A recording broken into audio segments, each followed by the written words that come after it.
Programming skill develop करने की series में आज हम लोग देख रहे हैं program to print first 10 natural numbers in reverse order by using loops in C language. तो हमें पहले तो करना क्या है, हमारा प्रोग्राम क्या है।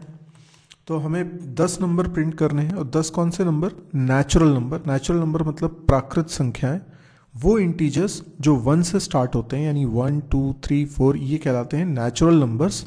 और इनको मुझे रिवर्स में प्रिंट करना है, मतलब 10 नंबर प्रिंट करना है शुरुआत के और उनको रिवर्स में प्रिंट करना है। तो ये काम मुझे लूप से करना है। ये कैसे होगा? तो कई बार ऐसा होता है कि जब हम प्रोग्राम बनाते हैं हमें क्लिक नहीं करता है कैसे स्टार्ट करना है।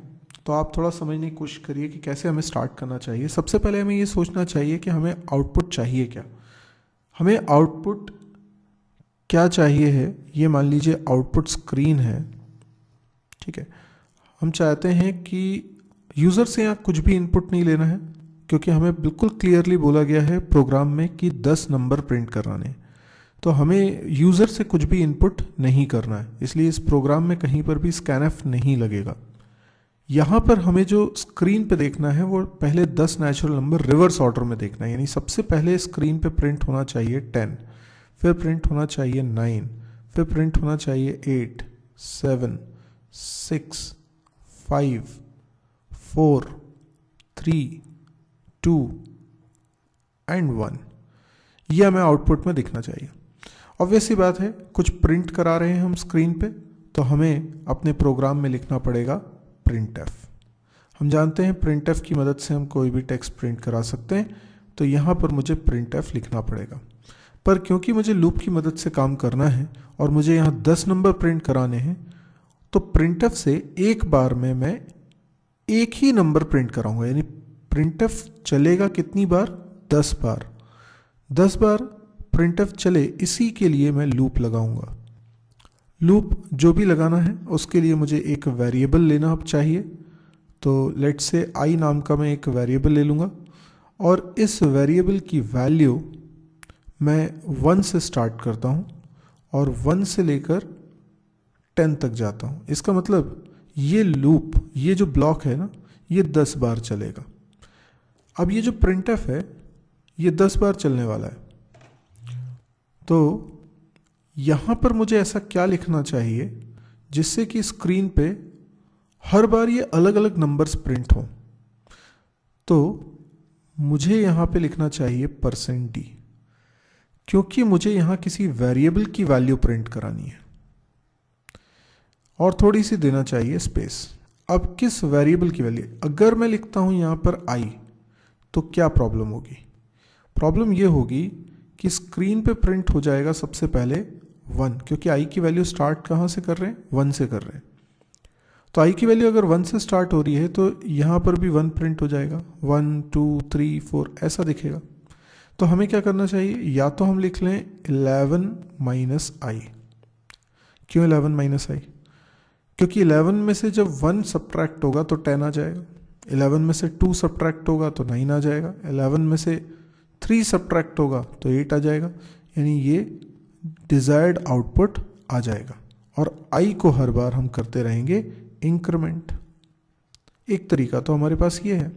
दूसरा तरीका ये हो सकता था कि हम यहाँ i ही लिखते, लेकिन ये जो लूप चलाते ये i की वैल्यू 10 से लेकर 1 तक चलाते। तो तरीका आप कुछ भी चुन लें, ये हमारी चॉइस है कि हम किस तरीके से बनाना चाहते हैं, बट अल्टीमेटली हमें ये आउटपुट लाना है और इस प्रोग्राम को लूप की मदद से बनाना है।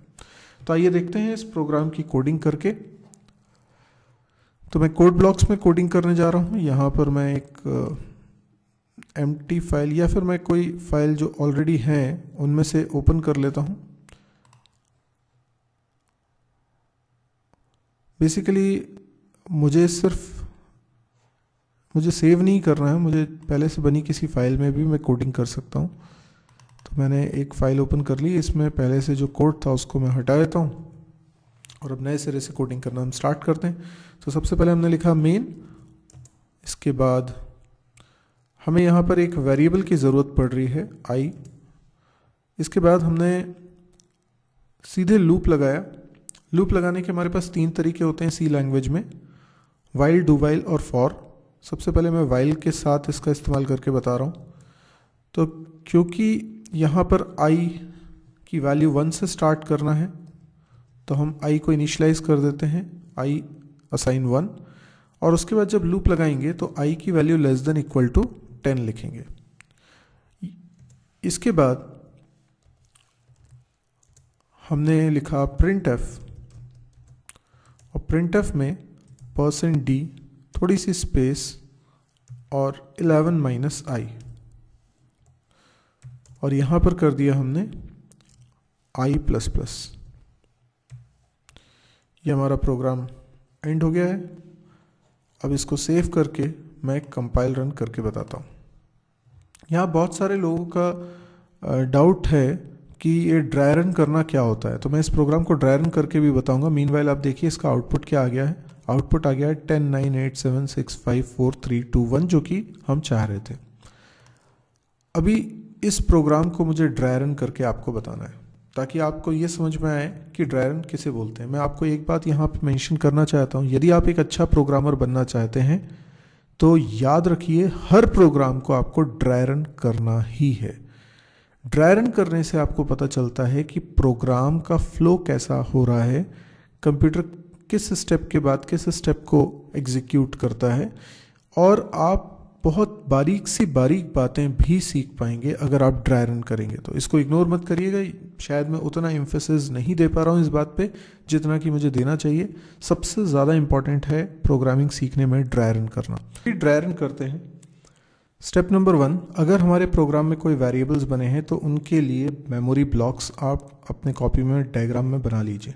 देखिए ड्राई रन करना मतलब आप सिर्फ प्रोग्राम को देखकर मैनुअली ट्रेस कर रहे हैं, आप कंप्यूटर पे इसे रन नहीं कर रहे हैं। आप ये तो हमेशा याद रखिए जितने वेरिएबल्स प्रोग्राम के अंदर होंगे आपको उतने ऐसे बॉक्स बनाने, जैसे ये i नाम का मैंने एक बॉक्स बना लिया। अब i की इनिशियली वैल्यू कितनी है, 1 है, तो इसमें 1 रख दिया। इसके बाद मैंने एक आउटपुट स्क्रीन भी इमेजिन कर ली, ये आउटपुट स्क्रीन हो गई, और अब इसको मैं रीड कर रहा हूँ। यहाँ पर रीड करते वक्त मैं देखूंगा इस जगह पर i की वैल्यू क्या है, तो i की वैल्यू 1 है, तो इसको रीड करूंगा 1 लेस देन इक्वल टू 10। अब देखिए मैं एक एक स्टेप पे आ रहा हूँ, इससे मुझे पता चलेगा कि प्रोग्राम का फ्लो क्या होता है, यानी किस स्टेप के बाद किस स्टेप पे जाना चाहिए, और इसको बहुत इत्मीनान से करिए। तो 1 less than equal to 10 true है, ट्रू है तो इस ब्लॉक में अंदर आएंगे, प्रिंटफ चलेगा और प्रिंट होगा 11 माइनस i मत रीड कीजिए, इसे 1 रीड करिए क्योंकि i की वैल्यू 1 है, तो 11 माइनस 1 इज 10, तो स्क्रीन पे क्या प्रिंट हो गया, 10 प्रिंट हो गया। इसके बाद i प्लस प्लस, तो i की वैल्यू हो गई 2, तो तुरंत i में यहाँ चेंजेस कर दीजिए, i को कर दीजिए 2। उसके बाद कंट्रोल यहाँ से वापस ऊपर वाइल पे जाता है, वाइल पे फिर से कंडीशन चेक होती है। अभी आप इसको i मत रीड करिए, i की क्या वैल्यू है वो देखिए, i की वैल्यू इस समय 2 है, ये लिखा हुआ है इसलिए हमसे गलती नहीं होगी, वरना हम i को गलती से 1 भी बोल सकते हैं। तो i की वैल्यू फिलहाल 2 है, इसलिए हम रीड करेंगे 2 लेस देन इक्वल टू 10, तो ये कंडीशन अभी भी ट्रू है। और यहाँ पर प्रिंट कर देते हैं 11 माइनस 2 यानी 9, तो ये प्रिंट हो गया 9। फिर i प्लस प्लस होता है, i की वैल्यू चेंज होके हो जाती है 3, ठीक है। देन फिर ऊपर गए, अब रीड करेंगे इसको 3 लेस देन इक्वल टू 10, अंदर आए क्योंकि कंडीशन ट्रू है, 11 माइनस 3 हो गया 8, ठीक है। i प्लस प्लस करेंगे, i की वैल्यू 4 हो जाएगी, ठीक है ना। इस तरीके से आपको इसको ड्राई रन करना है, 4 5 6 7, एक समय ऐसा आ जाएगा कि ये सब प्रिंट होता जा रहा है, 7 6 5 4 3 2 1, 1 प्रिंट हुआ होगा तो 10 रही होगी i की वैल्यू, क्योंकि 11 माइनस 10 क्या हो गया होगा, 1। उसके बाद i बढ़ के हो गया होगा 11, तो ये चीज़ हो गई होगी 11। आप तो पूरा करिएगा आखिरी तक, और उसके बाद फिर वाइल तक जाएंगे और ये रीड करेंगे 11 लेस देन इक्वल टू 10। तो कई बार क्या होता है जब हम पूरा ड्राई रन करते हैं तो हमें पता चलता है अच्छा ये फॉल्स हुआ है तभी हम बाहर आए, वरना हम कभी अगर इस लूप के बाद पूछेंगे कि बताओ अगर i की वैल्यू प्रिंट करेंगे तो क्या प्रिंट होगा, तो कई लोग इसका गलत जवाब दे देते हैं 10। क्यों? क्योंकि उन्हें लगता है कि लूप तो 10 तक चल रहा है। ठीक है, लूप 10 तक चल रहा है, पर ये कंडीशन फॉल्स कब हुई होगी, जब i की वैल्यू रही होगी 11। इसलिए जब यहाँ printf करेंगे और i की वैल्यू प्रिंट कराएंगे तो वो 11 प्रिंट करेगा, ना कि 10, क्योंकि i की वैल्यू हो चुकी है 11। तो इस तरीके से आपको ड्राई रन करना चाहिए। अभी इसी प्रोग्राम को अगर मैं डू वाइल लूप से बनाना चाहूँ तो मुझे क्या चेंजेस करने पड़ेंगे, मुझे सिर्फ ये करना है कि ये जो कंडीशन लिखी हुई है ये यहाँ पर ना लिख कर, मतलब वाइल यहाँ ना लिख के लास्ट में लिख दूंगा, और शुरुआत में सिर्फ मुझे लिखना होगा डू। सब कुछ सेम रहेगा, प्रोग्राम बिल्कुल सेम है। अगर मैं इसको भी रन करूँगा तो सेम आउटपुट आने वाला है। देखिए मैं इसको कंपाइल रन कर रहा हूँ, आप देख सकते हैं इसमें भी आउटपुट सेम आ रहा है। या फिर मैं इसको फॉर लूप से भी बना सकता हूँ। यदि मैं फॉर लूप से बनाना चाहता हूँ तो मुझे कंडीशन और फ्लो और इनिशियलाइजेशन ये एक ही जगह पर करने का मौका मिलता है। तो मैं यहाँ i की वैल्यू इनिशियलाइज कर रहा हूँ 1 से, तो आप देख सकते हैं यहाँ मुझे 1 से इनिशियलाइज करने की ज़रूरत नहीं पड़ेगी जहाँ मैं डिक्लेरेशन कर रहा हूँ। इवन मैं इसके बाद जब i <= 10 लिखता हूँ और फ्लो के रूप में i++ लिख देता हूँ तो यहाँ i++ जो अंदर लिखा है उसकी ज़रूरत नहीं होगी। तो अभी फ़िलहाल भी ये सेम आउटपुट देने वाला है। मैं इसको एक बार फिर रन करके आपको बताता हूँ। मैंने इसको कंपाइल रन किया, आप देख सकते हैं इसका आउटपुट अभी भी वही आ रहा है, 10 से लेकर 1 तक नंबर्स प्रिंट हो रहे हैं।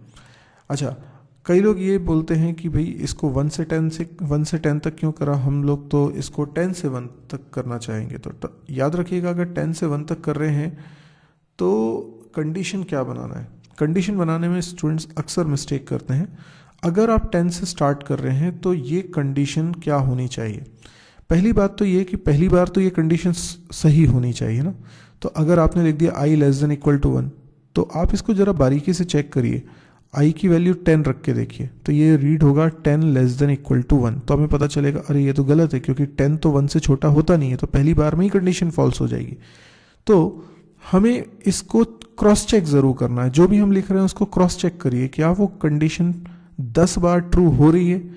अच्छा, फिर कई बार क्या होता है, लोग इसको ऐसे लिख देते हैं, 10 से स्टार्ट करते हैं और i <= 10, कई लोग ऐसा लिख देते हैं।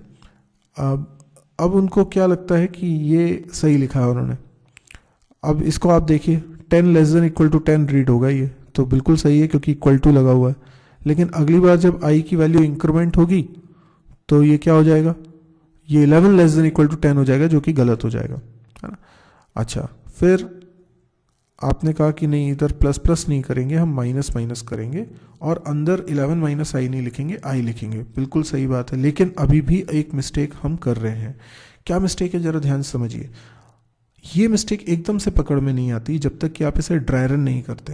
ये छोटी छोटी मिस्टेक आप लूप में अक्सर करेंगे, इसीलिए अगर आप बिगनर हैं तो मेरी बात पे बहुत ध्यान दीजिए। आपको इसे ड्राई रन करना है और आखिरी तक करना है, क्योंकि देखिए आखिरी तक नहीं करेंगे तो क्या होगा। सबसे पहले मैंने देखा i की वैल्यू 10 है, 10 <= 10 बिल्कुल सही है, 10 <= 10 होता है क्योंकि इक्वल टू भी लगा है।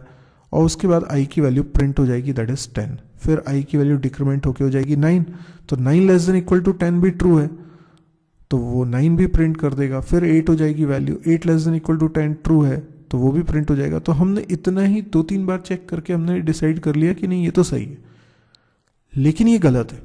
गलत इसलिए है कि जब ये कम होता जाएगा तो i की वैल्यू एक समय हो जाएगी 1 <= 10 होगा तो ये 1 प्रिंट करेगा, पर i और डिक्रीज होके 0 भी होगा और 0 पे भी ट्रू है ये कंडीशन, क्योंकि 0 भी छोटा होता है 10 से, तो 0 भी प्रिंट हो जाएगा, -1 भी प्रिंट हो जाएगा, -2 भी प्रिंट हो जाएगा।